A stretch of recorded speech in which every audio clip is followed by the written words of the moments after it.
Hello. आज का topic है हमारा कार्बोहाइड्रेट्स। अब कार्बोहाइड्रेट्स हमारे बीएससी नर्सिंग में होता है कि हमारा सेकंड सेमेस्टर में पढ़ना रहता है एंड हमको न्यूट्रिशन में भी पढ़ना रहता है एंड बायोकेमिस्ट्री में भी पढ़ना रहता है। तो आप लोग ये वीडियो अच्छे से देखें। और बहुत जगह कार्बोहाइड्रेट्स ऐसे भी पढ़ना होता है तो आप लोग भी पढ़ सकते हो। तो मतलब देखा जाए तो कार्बोहाइड्रेट्स बहुत इंपॉर्टेंट टॉपिक है। तो हम लोग देखेंगे कार्बोहाइड्रेट्स के बारे में। इससे पहले मैंने बहुत सारे वीडियो करा रखे हैं नर्सिंग रिलेटेड, मतलब बहुत सारे सब्जेक्ट करा रखे हैं मेरे चैनल में। तो इसीलिए मेरे चैनल को लाइक करें एंड सब्सक्राइब करें। अब देखते हैं हम लोग बिना टाइम वेस्ट करे हुए कार्बोहाइड्रेट्स किसको बोलते हैं। तो carbohydrates are the organic compound. ये क्या है? एक ऑर्गेनिक कंपाउंड है जो कि किससे किससे मिलके बना होता है? कार्बन, हाइड्रोजन एंड ऑक्सीजन को मिलके हमारा तीनों को मिलके हमारा कार्बोहाइड्रेट्स बना होता है। तो which are present in the ratio of 1:2:1। मतलब कार्बन का 1 मॉलिक्यूल होना चाहिए, तो अगर हाइड्रोजन उसमें 2 रहेगा, फिर ऑक्सीजन वहाँ 1 रहेगा। तो ये रेशियो में मिलके बना हुआ रहता है। जैसे मान लीजिए इसका जनरल फार्मूला क्या होता है हमारा कार्बोहाइड्रेट्स का? CnH2nOn। अब देखा जाए तो ग्लूकोज एक कार्बोहाइड्रेट है। तो ग्लूकोज का फार्मूला क्या होता है? सी, कितने मॉलिक्यूल ऑफ कार्बन रहता है? 6। तो आप लोग इसका फार्मूला अपने आप बना सकते हो ग्लूकोज का। अब एच का वहाँ मॉलिक्यूल कितना होना चाहिए? मान लो सी 6 है वहाँ, आप लोग जान गए, तो एच वहाँ H2 मॉलिक्यूल होना चाहिए। 2 × 6 करो तो H का वहाँ कितना पार्ट होगा? वहाँ 12H होना चाहिए। और N कितना? O हमारा 6 रहेगा, मतलब C6H12O6। अब हमारा क्लासिफिकेशन ऑफ कार्बोहाइड्रेट्स पढ़ना है मेरे को। तो किस किस क्या क्या क्लासिफिकेशन है, क्या क्या में बांटा गया कार्बोहाइड्रेट्स को। तो सबसे पहले हमारा मोनोसेकेराइड, इसके बारे में भी हम लोग पढ़ेंगे। डायसेकेराइड, इसके बारे में पढ़ेंगे। और एक होता है ओलिगोसेकेराइड, उसके बारे में भी हम लोग पढ़ेंगे। बहुत से बुक में हमारा ओलिगोसेकेराइड ऐड होता है एंड बहुत से बुक में हमारा ओलिगोसेकेराइड स्किप किया होता है। तो बट मैं इसके बारे में भी बताऊंगी आगे वीडियो में ओलिगोसेकेराइड क्या होता है एंड इसके बारे में पॉलीसेकेराइड। अब आगे देखते हैं हम लोग। अब मोनोसेकेराइड क्या होता है? मोनोसेकेराइड क्या होता है? Monosaccharide is a simple form of carbohydrate. ये एक सिंपल, बहुत ही सिंपल फॉर्म होता है कार्बोहाइड्रेट्स का, that can not be broken down further. मतलब जो ऐसा मोनोसेकेराइड होता है वो फर्दर टूट नहीं सकता, वो एक भी बार टूट नहीं सकता। जैसे नहीं देखते हो कि हमारे बॉडी में सबसे छोटा क्या होता है? सबसे छोटा हमारा सेल होता है। तो सेल हमारा टूट नहीं सकता है, मतलब सबसे छोटा क्या होता है? सेल।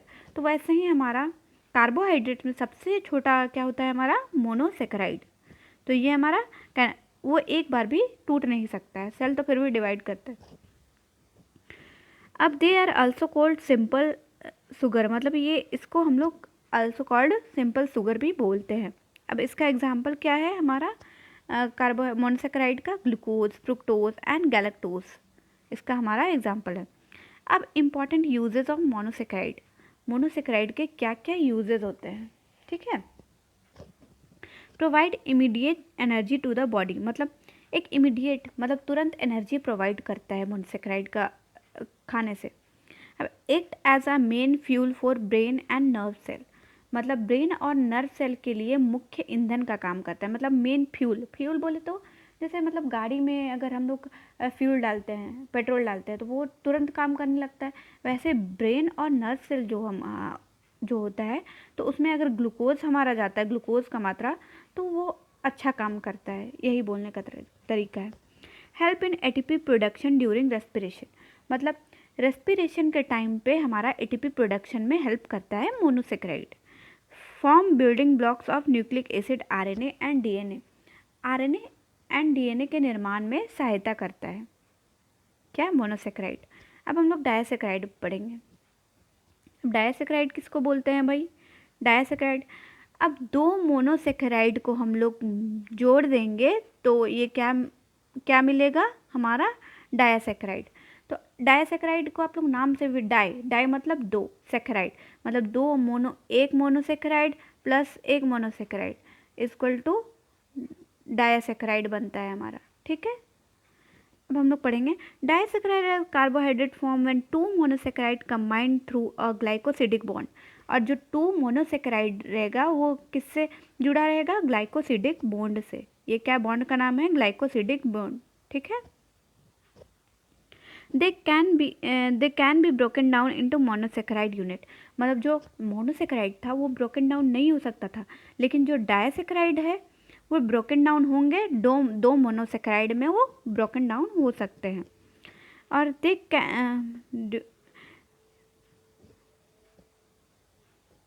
ड्यूरिंग डाइजेशन, मतलब डाइजेशन के टाइम पे ब्रोकन डाउन हो सकते हैं। Disaccharide provide energy and commonly found in foods like sugar, milk and malt, मतलब डायसेकेराइड एनर्जी प्रोवाइड करता है और कहाँ कहाँ मिलता है, शुगर में, मिल्क में पाया जाता है। अब हम लोग यहाँ देखेंगे जैसे सुक्रोज, लैक्टोज और माल्टोज, ये हमारा एग्जाम्पल है डायसेकेराइड का। बट ये किस किस से मिल के बना होता है, सुक्रोज जो होता है हमारा ग्लूकोज और फ्रुक्टोज से मिल के बना होता है, इसको आप लोग को याद करना पड़ेगा, ठीक है।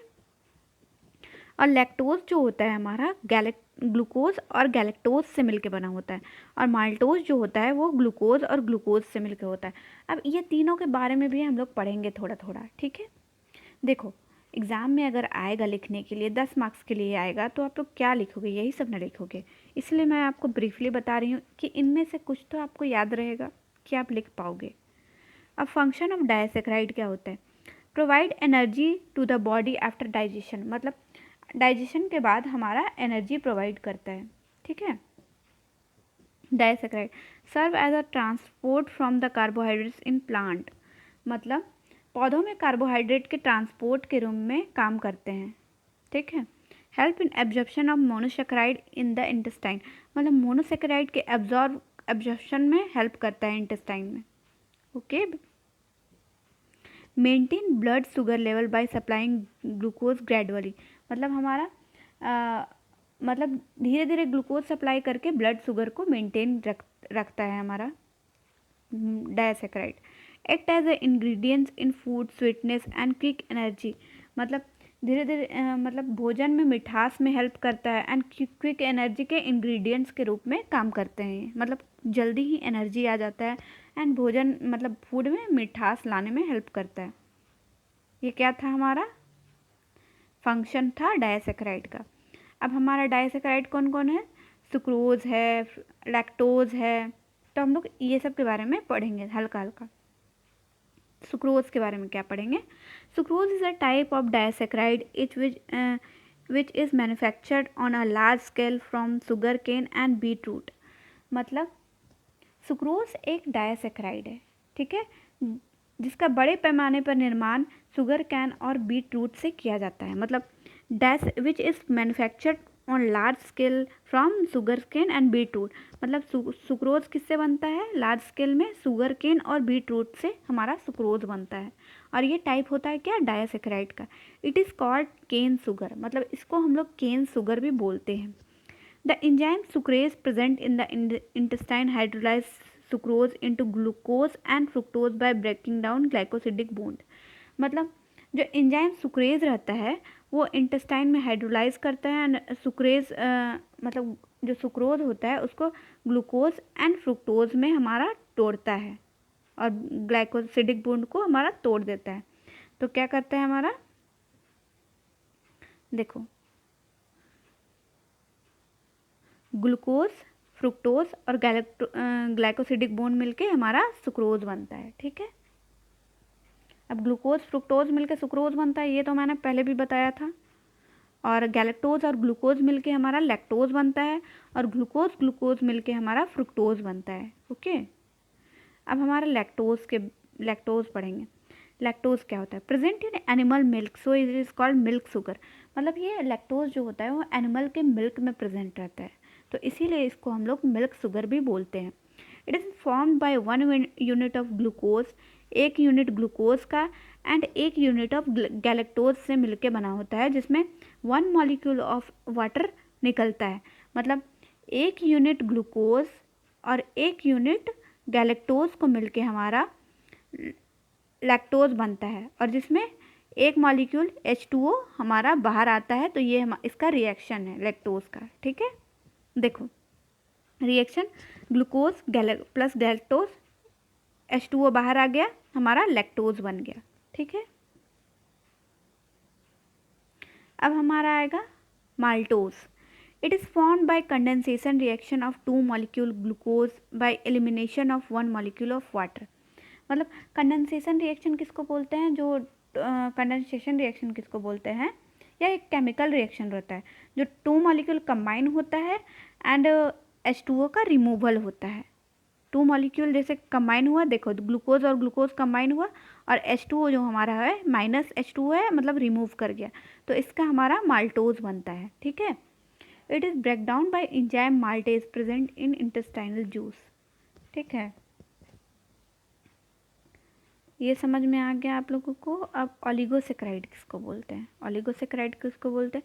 Oligosaccharide is the carbohydrates made up of 2 से 10 मोनोसेक्राइड। 2 यूनिट से लेके 10 यूनिट तक कितने भी मोनोसेक्राइड रहेंगे तो जो ज्वाइन टुगेदर रहेंगे ग्लाइकोसिडिक बॉन्ड से, तो उसको हम लोग ओलिगोसेक्राइड बोलते हैं। अब एक मोनोसेक्राइड था तो एक को मोनोसेक्राइड बोलते थे, 2 को डाइसेक्राइड बोलते थे, और 2 से ज़्यादा रहेगा और 10 तक रहेगा तो उसको हम लोग ओलिगोसेक्राइड बोलेंगे। अब इसका फंक्शन क्या क्या है। सोर्स ऑफ एनर्जी, मतलब देखो जितने भी ग्लूकोज है वो एनर्जी का, आप लोगों को कहीं भी लिखना होगा तो आप लोग बोल देना एनर्जी के लिए यूज़ होता है। Source of break down into simple sugar into provide energy, मतलब कोई भी शुगर आप लोग देख रहे हो एनर्जी ही प्रोवाइड कर रहा है।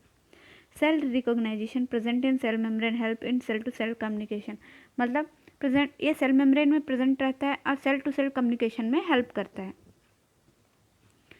अब ये हमारा promote growth of beneficial gut bacteria, जो गट बैक्टीरिया रहते हैं उसको ग्रोथ में हेल्प करता है, मतलब अच्छा ग्रोथ होता है जो अच्छे बैक्टीरिया रहते हैं।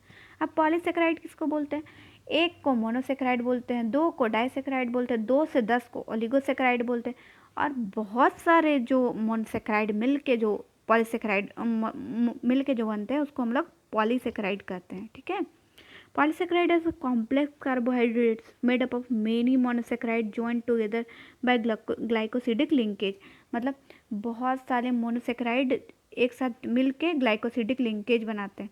They include starch, glycogen and dextrins and dietary fibres, मतलब क्या क्या इसका एग्जांपल है, starch, glycogen, dextrins and dietary fibres भी इसमें इंक्लूड रहते हैं। ठीक है, अब हम लोग थोड़ा सा स्टार्च के बारे में पढ़ेंगे। ओके, अब स्टार्च क्या होता है हमारा, स्टार्च क्या होता है, स्टार्च क्या होता है। कलर सेम आ जा रहा है, रुकिए कलर मैं चेंज कर देती हूँ। ओके, कलर सेम आ जा रहा है। तो स्टार्च किसको बोलते हैं, starch is produce by green plant, मतलब ग्रीन प्लांट्स में ये बनता है, plants as a energy store, मतलब प्लांट जो हम जो एनर्जी स्टोर करता है वो स्टार्च के रूप में स्टोर करता है। ठीक है, ग्रीन प्लांट्स, मतलब ये स्टार्च हमारा पत्तियों में पाया जाता है। It is storage form of food in plants, मतलब यह जो हम लोग को फूड, जैसे एनिमल में फूड ग्लाइकोजन के रूप में, एनिमल में कार्बोहाइड्रेट जो होता है वो ग्लाइकोजन के रूप में स्टोर रहता है, एनर्जी एटीपी, लेकिन वही है हमारा प्लांट में स्टार्च के रूप में उसका भोजन स्टोर रहता है। ठीक है, प्लांट्स कंजर्व और store their energy in the form of starch, मतलब प्लांट अपनी एनर्जी स्टार्च के रूप में कंजर्व करते हैं, मतलब बचा के रखते हैं। स्टार्च, स्टार्च मतलब प्लांट के लैंग्वेज में एनर्जी। ठीक है, अब वही हो गया ग्लाइकोजन, हम लोग पढ़ेंगे।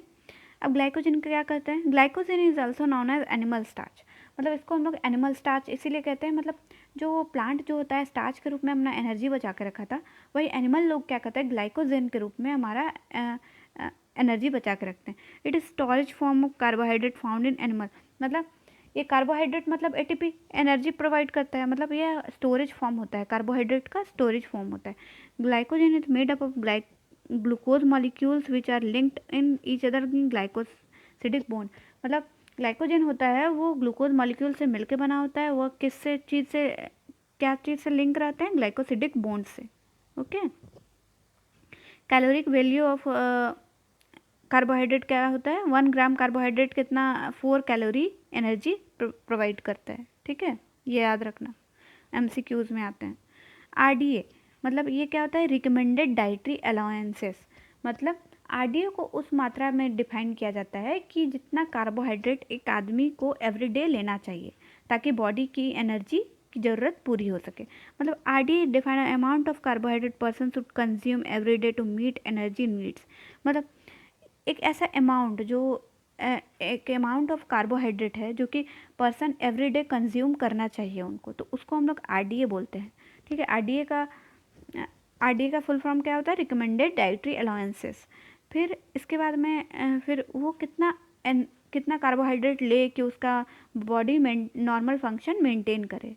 ठीक है, तो RDA कितना लेना चाहिए? चिल्ड्रन एंड एडल्ट को हमारा RDA लेना चाहिए 180 ग्राम पर डे। ठीक है, और वही प्रेग्नेंट वुमेन को RDA लेना चाहिए 175 ग्राम पर डे। और वही लैक्टेटिंग मतलब जो बेबी को दूध पिलाती है वैसे वैसे लोगों को लेना चाहिए 110 ग्राम पर डे। ठीक है,